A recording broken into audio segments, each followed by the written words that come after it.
Hi everyone, and welcome to this latest ICHK panel discussion, during which we will talk about study tips and guidance for our year 11 and 13 students as they prepare for their GCSEs and IB exams. My name is Sean McDermott. I'm the Deputy Head of School here at ICHK Secondary, and today I'm joined by Toby Newton, our Head of School, Flora Lai, Director of Upper School and IB Coordinator, and Martin Clark, Teacher of Humanities and our Higher Education Advisor. Thank you all for joining us. So this has been a challenging year, as we all know, and we've spent a long period of time online. But despite these challenges, our exam groups have shown real resilience. However, it's natural that our students will be feeling some anxiety as they approach their final exams, and you know, as teachers and educators, we feel that ourselves. Flora, can I come to you first? Can we please talk about the ways that ICHK teachers have been preparing our students for their exams? Well, teachers have been supporting our exam year groups in many, many ways. They have, for example, been doing revision work, of course, in class, helping them practice with past exam papers, doing quizzes, and so on. Yep. Teachers have also provided support on more of an individual basis, be it going over things outside of class, or talking to students on Zoom or via email or Google Chats, just to give students that extra level of support when needed. Mm-hmm. Mm-hmm. Teachers have also been paying extra attention, I think, in terms of monitoring students' well-being because of the difficult circumstances that we found ourselves in this year and actually last academic year, when these students embarked on their journeys of GCSEs and IB. Sure. And they've been working very, very closely with our pastoral team on a case-by-case basis as well, when students start showing signs of anxieties or stress levels start to go up. And our teachers have been doing, I think, their utmost best to support our students in those ways.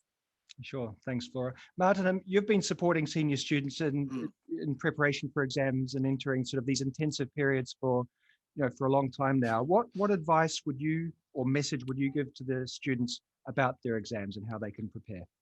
I think, first of all, to listen to the advice of their teachers. We do spend a lot of time preparing students for exams in terms of, obviously, the syllabus materials, but also things like giving them revision packs and materials. But I think for this year in particular, to perhaps look at this as a big opportunity. Some of the exam groups last year who didn't get to do exams because of the way the world is at the moment found that they were really missed the opportunity to do that they wanted to actually do this. And as difficult as it is for students, this is a time when they can really show off, they can be proud of what they've done, and they can show to examiners and to everybody else the extent of their learning, how they've developed, how they've matured. So it is difficult to look at this as an opportunity, but I think particularly as well, some of the older students who've seen their peers or have missed out on the opportunity to do an exam really see it in that way. It's a chance to shine, sure, as well as to go through all the the hardships and the revision and everything else. It really is a chance to sort of show what you can do and be proud of what you've done and what you've learned. Sure, thanks, Martin. You mentioned examiners. Toby, you've worked as an examiner. What advice would you offer students coming in sort of from that examiner's perspective? Well, I mean, the first thing I'd do is I'd absolutely endorse what Martin's just said, which is to see it as strange as it may seem, because obviously the way in which culturally we tend to talk about exams is that they are this challenge, this hurdle to be overcome. But actually, if you can go in with a frame of mind where this is to be enjoyed, it's a chance just to parade your level of understanding. And to be honest, the reality is, and a lot of students in Hong Kong don't understand this because they haven't studied elsewhere, but the reality is that the culture of learning in Hong Kong is such that the students who attend schools in Hong Kong are well along that road towards being able to truly enjoy these experiences because they know their stuff. They've put in the requisite work, they have got mastery of the content, they have listened to us, and they do understand the sort of the tricks and the tips that we've given them to ensure that they can access the information that they have internalized. And under those conditions, whenever I did exams, I came to really enjoy them because I just thought, wow, this is great. This is a chance for someone to let me know how good I am at whatever topic it is that I'm engaging with. Now, that leads on to the advice I would give, which is, and this is what I used to say to the students when I taught back in the UK, who found this whole process much more mystifying and more difficult, is write your exam script with a smile on your face. You've got to remember that the examiners are humans. And in fact, the reality is that the examiners are mainly teachers. And they're generally teachers who are going to go to work that day, who face all the pressures that teachers will normally face. They're running a home as well, and they've got to mark your exam paper. So if you can demonstrate to them right from the off that you've enjoyed this exam, that you've taken it seriously, that you're trying to capture your ideas in a way which is respectful of the examiner. So you're writing in a way that the examiner can read. You are leaving gaps so that it's obvious this answer finishes here and this answer begins here. If you forget something, you put an asterisk and you say, please see page 7, I have added to this answer. And you enter into a dialogue with the examiner, essentially. And you have to remember vitally that the examiners are on your side. So I wasn't just an examiner. I'm going to blow my trumpet here. I was a chief examiner, and I ran an entire exam board for media studies. And when I briefed the examiners every year, the first thing I said to them was that you are not here to penalize the students. You're here to recognize the students. You're here to reward the students. Yes. So what you're looking out for are not those moments when the students trip up. You're looking for those occasions when you can say, great, something else to give credit for. So that then takes me on to some very practical things. So I've said legibility. I've said write with a smile on your face. 2 more things, vitally. You must answer the question. And all the teachers will be telling the students this, but you can't go in there with a question in mind that you wish they asked you. And then when you see another question, which is kind of similar, but not quite, you just regurgitate whatever it is that you wish they'd asked you. That won't get you the marks. You've got to be answering the question as it appears on the paper. And the second thing that comes out of that vitally is look and see how many marks have been allocated. Because what you want to do is to write enough and write clearly enough that gets you that many marks. And if you're confident and if you know your stuff, you'll know exactly what is mark worthy. You'll think, right, well, I've made a good point there and I'm going to move on. There's no point in me making 8 points for a question which only gives me 4 marks. Because I can't get 8 out of 4. No. I only get 4 out of 4. So you have to be quite strategic. You have to keep a calm head about you. I used to say to students, you don't begin, and I think this is true with the IB sometimes. I'm not sure Flora can let me know, but certainly it used to be the case that sometimes you have this reading time. Yes, you do. You're not allowed. Right, okay. So you're not allowed to start answering the paper until you've had the chance to look over it. I would say really familiarize yourself with the paper. Don't discover at the last minute you turn the paper and there's an additional question. That's worth 8 marks and you didn't even know it was there, and my God, you've got 2 minutes left. So that early prep, which takes place in the first few minutes of the exam, takes as long as it takes. It may go into time which the invigilator allocates to the exam itself. Don't allow yourself to be hurried into that. Understand the shape of the paper, understand the way the marks are allocated, and go into it, as I say, with a smile on your face and writing legibly. That would be my advice. If I could add to that, Sean, when students and candidates go look over these papers, I think one of the most important things they need to bear in mind is that they should and do need to read all of the instructions on the paper, including things on the cover sheet, for example, on the first page of the exam, even if it appears that there's no writing space on that particular page, because that page of typed words could contain very, very important information, such as, you are only to answer 2 out of these 4 questions. And the last thing you would want to do is answer all 4 questions. All of them. And then discover that actually you're running out of time and you didn't answer them properly. And only the 2 questions that you've answered first will be marked by the examiner. Sure. Thanks, Flora. Yeah, I mean, sorry, Sean, before we move on, just to say, and I don't want to talk too much, because otherwise this will be a 5-hour video. But what I will say with respect to what Flora just pointed out, what I used to say is that when I used to run exams, which I know Flora does here at the school, when I used to run exams as a head of year, is I wanted to have a feeling in the exam that there was no panic. And you can help each other in that respect as students. So if before you go in, the students are just reassuring each other, just saying, listen, we're okay with this, we can do this. And when you move, when you get into the exam room, just calm down, get your stuff out, place yourself at your desk, get into the right headspace, and don't allow yourself to feel panicked, because once that sense of panic is engendered, once it's contagious, and it will travel around the room. So you really don't want that. You want to be friends to each other by just gently, purposefully going about your exam. And the invigilators are there to help that happen. So if you treat it as a bit of a ritual, a bit of a routine, you'll know that the invigilators are going to say the same thing every time. It's usually going to be Amanda, it's going to be Flora. They're going to read out of a set of instructions, and just use that time to kind of think yourself into the exam space. Sure. Thanks, Toby. Now, the students, that they have their exam prep and they have their, how they conduct the examination. In the background, we have families supporting their children.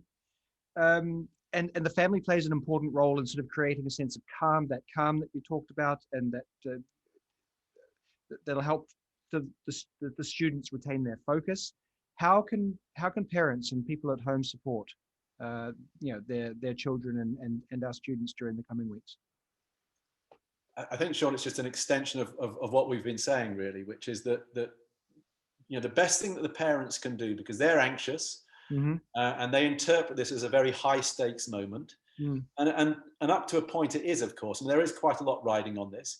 For the GCSE students, I've already communicated with the community. Listen, we understand that the GCSE students are hard put this year, and we're not going to, if there are shortfalls in performance, we'll take that in our stride, and we will welcome anybody back next year who wants to do the IB with us, who has been disadvantaged by the current circumstances. The IB students just need to relax insofar as every IB student all around the world has been in the same boat as they are. And as I say, I think Hong Kong is actually uniquely well placed to manage that scenario in the way that we have. So I've heard horror stories from some other jurisdictions within globally, which we haven't had a problem with here in Hong Kong. So I think that should hopefully also reassure parents. I think what I would say to parents is it's just vital to get off your child's back on occasions. Yes.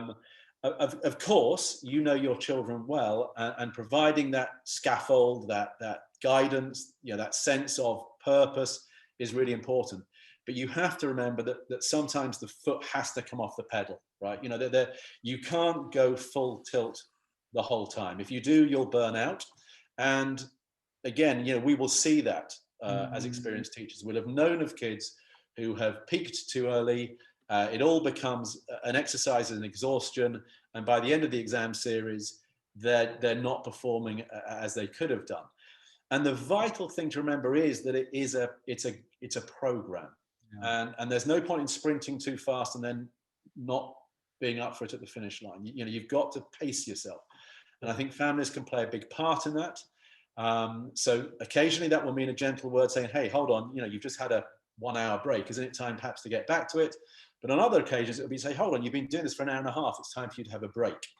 And what we as adults can do is have that slightly dispassionate, slightly more rational view of what's going on, and just tap kids on the shoulder and remind them that, that there's a rhythm to accomplish here.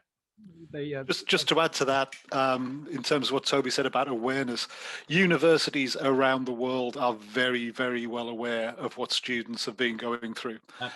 They are writing to us all the time and saying, don't worry, here are the provisions, here are the things that we've put in place.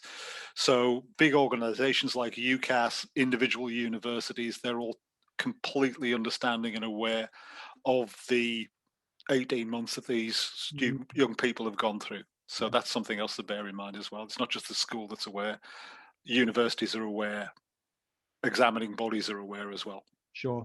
Thanks, Martin. I think one of the more practical things that parents could perhaps, think about doing with their children at home is I think it'd be really helpful if parents are aware of when these exams are, and to have a copy of these exam timetables themselves as well. Just, you know, students have been briefed on their responsibility and as far as they need to be aware of when their exams are and turn up on time and so on. But if the parents are aware as well, they can serve as a good person to remind students, you know, oh, it looks like you have, you know, maths tomorrow. How's revision going? Yeah. And so on and so forth. Sure. Flora, can we stay with you for a moment? Toby mentioned sort of anxiety, and you're within the school, we're quite practiced at identifying students who may be feeling anxious. What should parents be looking out for if they're not sure? You know, what are some of the signs that a student might be feeling a little bit anxious or overwhelmed by, or their child's feeling a little bit anxious or overwhelmed by the process that they're going through? Yes, I think there are some key signs. Obviously, anxiety manifests differently in different people. Yeah. But there are some key signs that I think parents can look out for. Things like students struggling to fall asleep at night, or not sleeping very well, or they complain that, oh, well, I'm just not sleeping, or I tried, you know, for 4 hours to get to sleep but couldn't, and now I'm exhausted.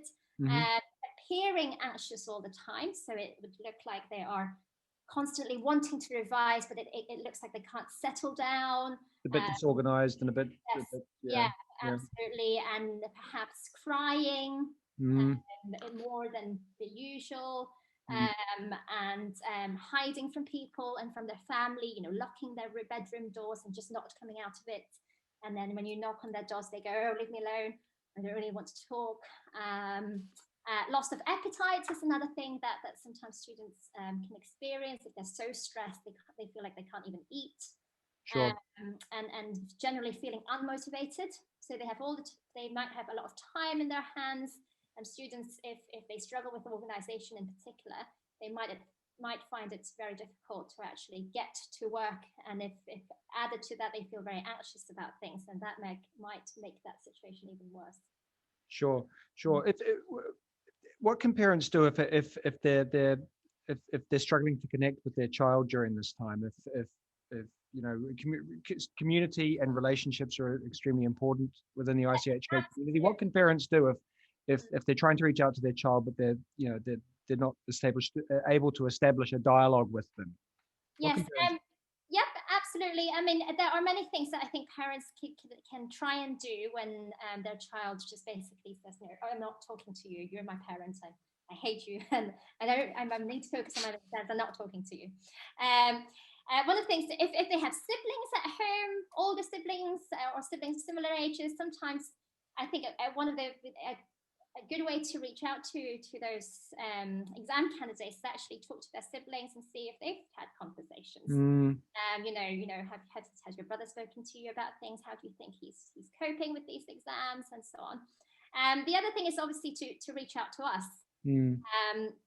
I think teachers or staff parent communication is one of the most important things in the journey of an ICHK student. We will always try and find ways to help and support families. Yes. It's talking to students ourselves, so we can always reach out to the students and see if they would respond to us differently to how they respond to their parents, or putting students in touch with our pastoral team, with the tutors, our counselors, and so on. So please do let us know if you're struggling to communicate with your child and you're worried about them. Thanks, Flora. Martin, this is a time when students can be working long hours. They're up late revising. How important is sleep at a time like this? It's very important, quantity and quality. And I think one of the main things I would say is, I say to all of my students, if you can try to stay on a school type timetable, it's one of the best things you can do for your revision period. The adolescent brain doesn't particularly enjoy working on those hours. And so if students have the chance, very often they will push their day later and later. They'll go to bed later and later. And they will end up taking exams jet lagged because their brain will be telling them it's getting up time and they're halfway through their maths exam, and that's not good. So one of the best things to do is try and stay on that and make sure that you do a working day. And it's really important, I think, if you've done a working day, and again, I say this to my students all the time, if you've done a good shift, you can then stop revising. Go out, preferably go out and do something in the fresh air, Mm. safely and socially distanced, but, you know, try and get outside. Because if you have done that, if you have done your started school at normal, you know, started at 8:30 in the morning and worked through until 3 and 4 and taken breaks and everything else, you can then go and have fun with a clear conscience. Mm. You're not going to feel guilty about not revising. You've done your work for the day. Now go and have some fun. And then you'll be feeling good about yourself. You'll get a decent sleep pattern, and all of those things will kind of fall into place. It's a really important thing to do, excuse me, and to just stay with that work-life balance. Again, I teach economics, and one of the things I say to my students is, if you've done a good day's work and your parents are hassling you to revise more, that's a really good opportunity to explain to them the law of diminishing returns and to draw them a properly labeled graph. And then you can go out and get on your PlayStation. I don't care. Go outside, kick a football around. But it really is important. Sleep's important. Diet's important. Eating properly at the right times, eating healthily, sleeping in a good way, and having a good work-life balance. It's so important in this period. I think especially for the IGCSE students, because their exam period is so much longer than the IB one. It goes on for weeks. The IB one's a little bit more concertinaed. So very, very important. And again, it's something where parents can support and say, you know, maybe you don't need to work now. You've done a good job. You've done enough today. Go out and do something else. Very important. Thank you, Martin. Well put. Toby, can I come to you now? What advice would you give to any student feeling pressure that is growing to levels that are unhelpful and not unproductive? Right, well, I would say to them, rewind this video from this point and go back 2 minutes and listen to what Martin just said. Because in all honesty, that is the best advice you can possibly be given, okay, which is you know, put in your working day. And if you can honestly, and going back to what Flora was saying, I mean, this is where, yes, the practical thing to do is to sit down as a family unit. So sit down with your parents or your preferred parent, whoever that person is, and come to a deal with them, right? You know, I'm gonna put in this number of hours. I'm gonna work this timetable. It's gonna look like this, and do it and stick to it.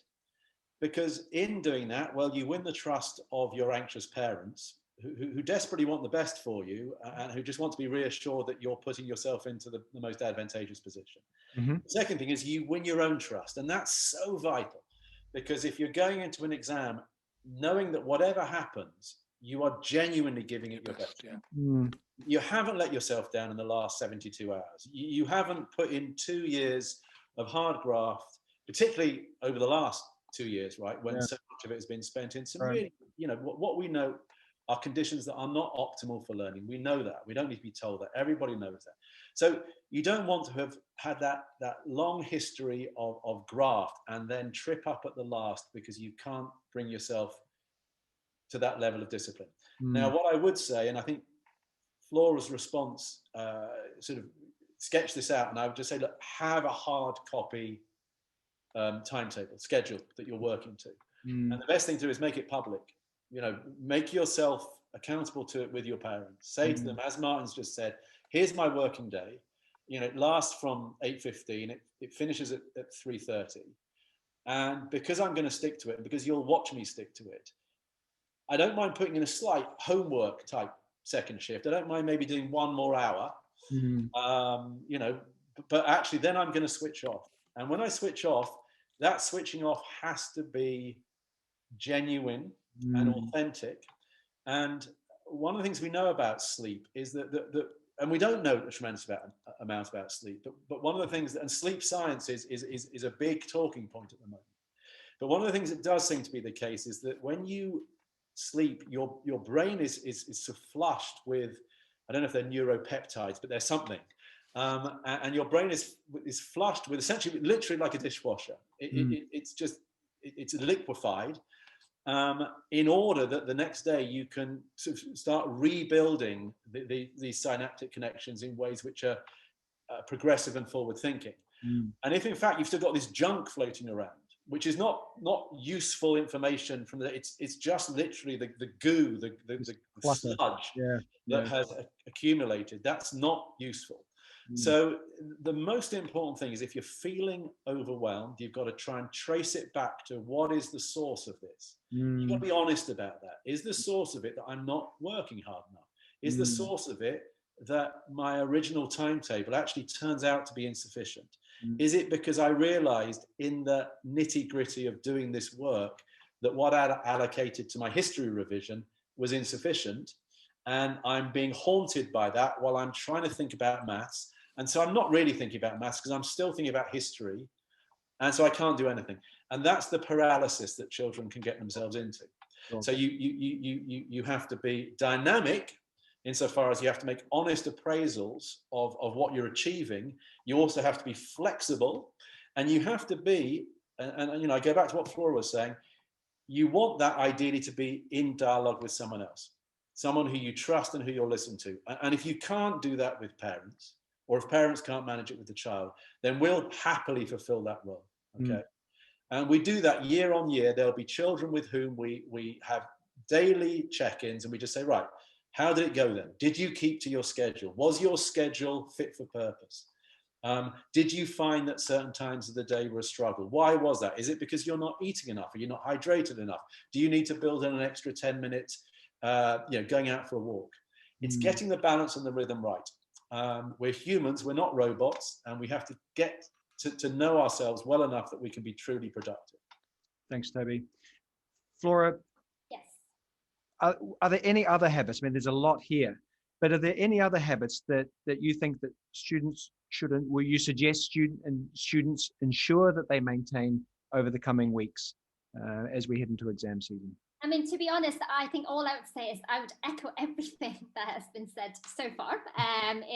So sleeping, making sure your sleep is you've got quality sleep, and also you've had enough sleep. Taking regular breaks, exercising, having a healthy diet are all super important. Having something that can help you unwind. I think we've talked about some ways in which you can do that. You know, if you enjoy going out for a walk, do that. If you enjoy listening to some music, do that. Watching a film with your siblings, with your family. Things that can just help you unwind, especially before you go to bed. I think it's a very bad idea to be revising, and then immediately, you know, at 10 o'clock, 10 p.m. you go, right, I'm going to bed. It's my notes, I'm going to bed. And very often you'll find yourself unable to fall asleep. That's right. Another thing I would say is to students is that you should organize your time well, which has been mentioned already, so that you revise productively. So it's one thing spending 10 hours revising, but it's another thing spending 2 hours revising productively. Yes. So the ways in which one can do that is set achievable targets. You know, we've given students things like syllabus documents and subject guides or unit overviews. Use them. Use them as ways through which you can set yourself targets for your revision journey. Sure. You know, because if you set achievable targets, you would feel good about meeting them. Okay. As a student, I often, when I first started my journey of exams and assessments and so on, I made the mistake of setting unrealistic goals sometimes. I said, oh, I'm going to revise, you know, the entire biology syllabus in 3 days. And then I find myself not meeting it. And I go, is it because I wasn't working hard enough? Well, not really. No, I spent quite a lot of time doing some quite productive revision work. It's because I set myself some very unrealistic goals. Sure. Thanks, Flora. It's a time of it's a part of the discussion now. We're going to sort of, I'm going to ask everyone for one practical suggestion, one pro tip for parents to help create a supportive environment for their children sort of at home over the coming weeks. What are your suggestions, Toby? What one thing that they can do? Let's start with you. Well, I think something that we haven't touched on and that we can't do other than just to say it exists as an area for personal research. So what I would say is Google, and I'd say go to Google and type in something like revision technique, because what you'll come up with is an endless list of different revision techniques. Yes. And I'm not a fan of the research, because research can tell you pretty much anything. So precisely what the research tends to tell us is that different people respond better to different kinds of exam techniques. So when I think back to my own, those occasions when I have revised successfully, I mean, I'm a big believer in flashcards. So I tend to, take work and I write it out longhand. I've got a prop here, actually. This is something I still do in my life. So there's a book where I read books and I write out longhand a quote from the book, and then I write my commentary, which is why there are two different colored inks. You'll see I'm not lying. This is true. So that's the way I do it. But I wouldn't necessarily recommend that to everybody, because it might not work for other people. Other people want to do the sort of mnemonic tricks where you do like a memory palace and you allocate things to different parts of your house. Other people will discover that they can't revise for more than 20 minutes without a 5-minute break. Yep. Other people will decide it's 40 minutes with a 10-minute break, whatever. So what I would say is use the first few days to research and experiment. One thing we haven't talked about, which I'll just throw in, and you could do an individual search on it, is what's called chunking. And chunking is useful. What chunking does is you achieve what's called automaticity, where you associate a bigger piece of information with something small, and then you chunk that small information into manageable parts. And your brain just becomes more adept at handling the small parts, which actually associate with something bigger. And once you've achieved that, whereby the chunk comes to stand for something much more comprehensive that you're able then to bring to mind, that's the kind of that's the holy grail, really. Sure. Thank you, Toby. Martin, pro tip from you. What do you think? Much more basic. Print out the exam timetable, highlight it, put it on your fridge, and make sure that the student is not the only person in your house who knows when the exam is. You can't pass an exam that you didn't turn up to. Very true. That's right. Thanks, Martin. Try. Right. Get that. So I would say, so for parents, this is, work with your children to create a workspace. Yeah. That is, preferably not their beds. Yeah. Somewhere quiet with a desk at the right height and a comfortable and practical chair, because they'll be spending quite a lot of time in those chairs. Removing distractions such as PlayStations and televisions, not from the house in general, but from that workstation that they're revising at. Try and provide a reasonably quiet environment that they can revise in. If not possible, sometimes, students say to me that, there's been so much construction going on. Of course, students can look into things like going to the library and so on. There's plenty of public libraries that I believe are now open. Yeah. Or, if you are listening to music, I mentioned music earlier. One thing that I do say to students that, again, coming back to Toby's point about research has suggested that sometimes music can help with focus and concentration, but it depends on what type of music you're listening to. Absolutely. So classical music, lyricless music. Yeah, lyricless. Yeah. Not music with lyrics.